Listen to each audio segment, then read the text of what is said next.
Maradona বলেছিলেন, আমার জায়গা যে নিতে পারবে সে আর্জেন্টিনার সেরা খেলোয়াড় হতে পারবে।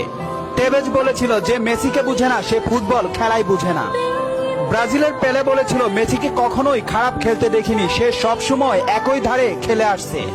পেপ গার্দিওলা বলেছিলেন, মেসিকে নিয়ে কিছু লিখবেন না, না লিখে ওকে শুধু দেখে যান, কেননা কোনো কোচ বা সিস্টেম তাকে আটকাতে পারে না। রাইকেট বলেছিলেন, মেসির গোল এক একটা শিল্পকলা, আবার বলেছিলেন মেসি মানে ফুটবলের ইতিহাস। ব্রাজিলের রোনালদো বলেছিলেন, মেসিকে অনেক বেশি কমফিট মনে হয়। ফিকো বলেছিলেন, মেসিকে দেখা মানে অর্গজমের পর অবিশ্বাস্য। জাভি বলেছিলেন, মেসি অন্যদের থেকে কতটা এগিয়ে এটা যারা বুঝে না তারা অন্ধ।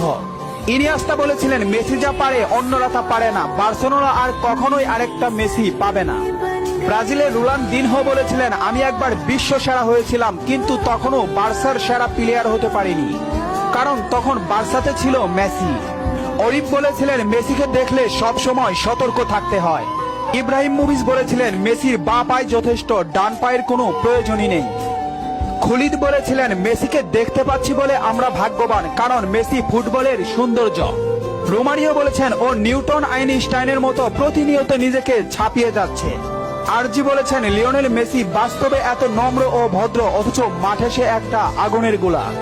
ইস্টাকোভ বলেছেন, মেসিকে থামাতে গেলে